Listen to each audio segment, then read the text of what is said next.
It's not a matter of, oh, God didn't grace me. God's grace is always there. You have to be open to it.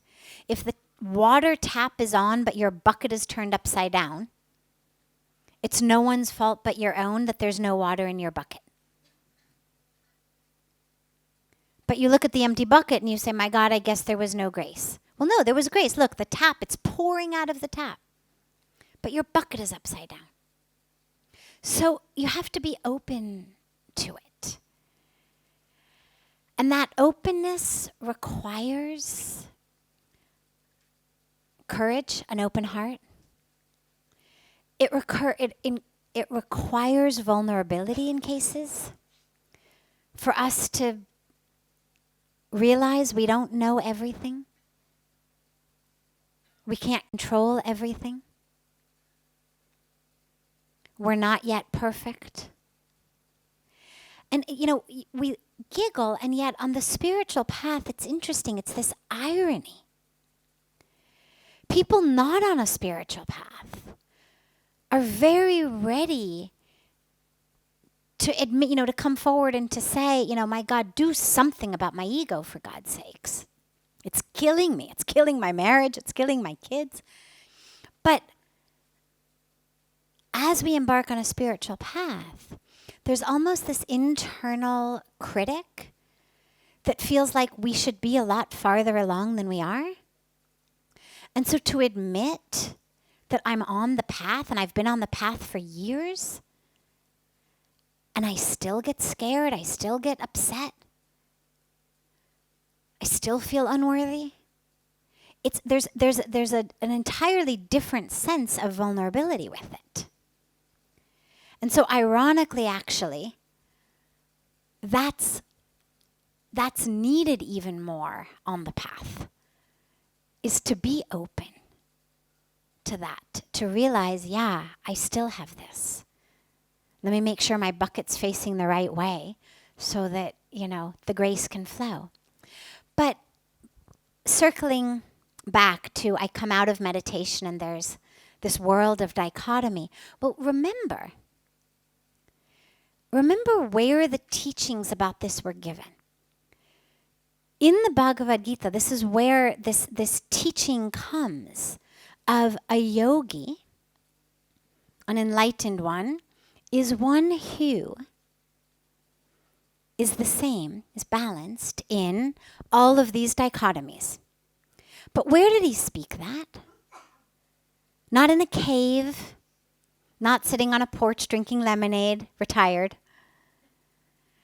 That was spoken on a battlefield. It was spoken in a situation where there were absolutely going to be winners and losers. There is no war that doesn't, everybody loses, of course, but at the end of the day, someone was going to be victorious. There were going to be winners and losers. There were going to be successes and failures. Some of the bows that Arjun shot were going to hit the mark, some were not. So if he gives that teaching in a place in which success, failure, pleasure, and pain, getting hit by an arrow doesn't feel so good. Losing your family doesn't feel so good. There was sure to be pleasure and pain. There was sure to be success and failure. Winners and losers, losses and gains. But if he gave that teaching there, it means it's for that world. It's not for the world of, as long as you can just keep sitting and meditating, or if God's grace is really upon you, there won't be success or failure. There won't be gains or loss. It's all just going to be, no. If that were his point, he would have given that sermon, on a beach in Hawaii, on a vacation, in a cabin in the mountains where we were just meditating. But he gave it in a battlefield for all of us to know.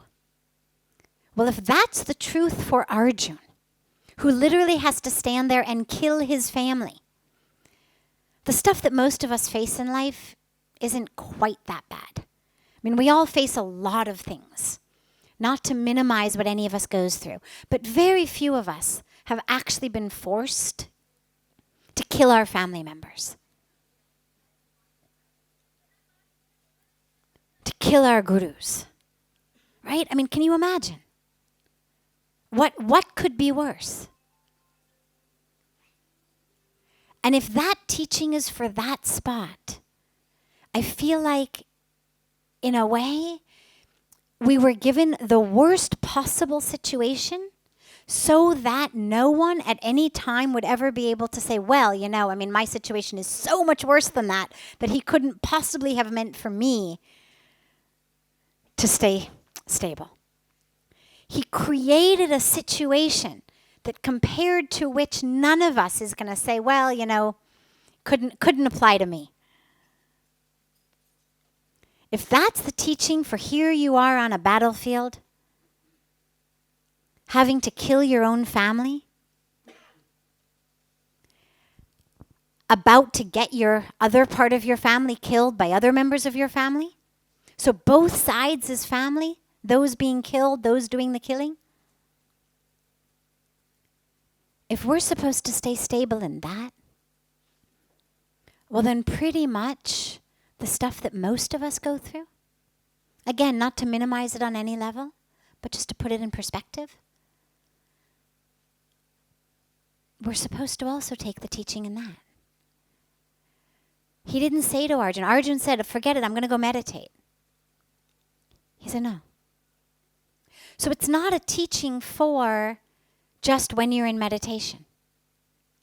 It's a teaching for when your eyes are open and you're in the world.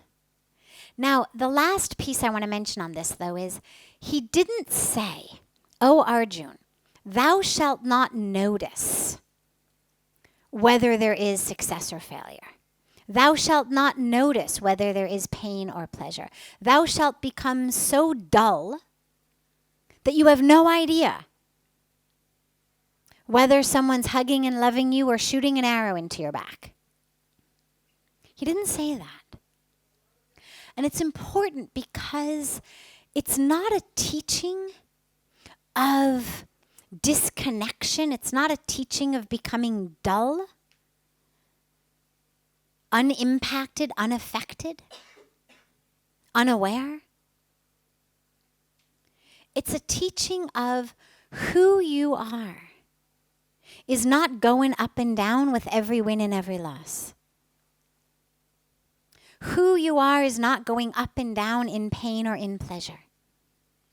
Because that's how most of us live. It's pleasureful. It's a win. It's a success. I'm up. It's painful. It's a loss. I'm down. And so the teaching is no. You're not on the wave. You're deep in the ocean. Yes, the waves exist. It's not about get out of the ocean. It's not about sit this one out. It's about dive so deeply that you've connected to a you who isn't the up and down of the waves. And that's what we touch in our meditation, but then take with us as we stand up and we move through the world. Because the world is full of all that, as you've so rightly said. Whether God's grace is there or not. I mean, think about it. God's grace was there on the creation. And what did God give us? Winter, summer, night, day. Lots of dichotomies. Life, death. So clearly the presence of grace does not bring about an absence of dichotomies. When you look at everything in nature, one animal's dinner is another animal's life. We as humans have learned, thankfully, how to, grow agriculture and eat things that aren't causing harm. But if you look in the natural kingdom, one animal's dinner At least in the, the carnivore aspect of the animal kingdom, one animal's dinner is another animal's life. You watch sometimes these National Geographics of lions running after zebra. And I find myself always rooting for the zebra. You're like, run, he's behind you, run. And then the lion jumps on him and you think, oh God. But the truth is, if you could step back, you realize, well, what did the lion ever do to you? I mean, the lion's got to live. The lion doesn't eat grass. It's either the zebra or the lion. And on what level have you decided the zebra somehow is more worthy of life than the lion? So these are the dichotomies that life gives us right there in one moment, life and death. With grace, because this is how it was created. And so clearly the dichotomies are meant to be there. But we as the experiencer, clearly at some point I should get to a point where I stop rooting for the zebra.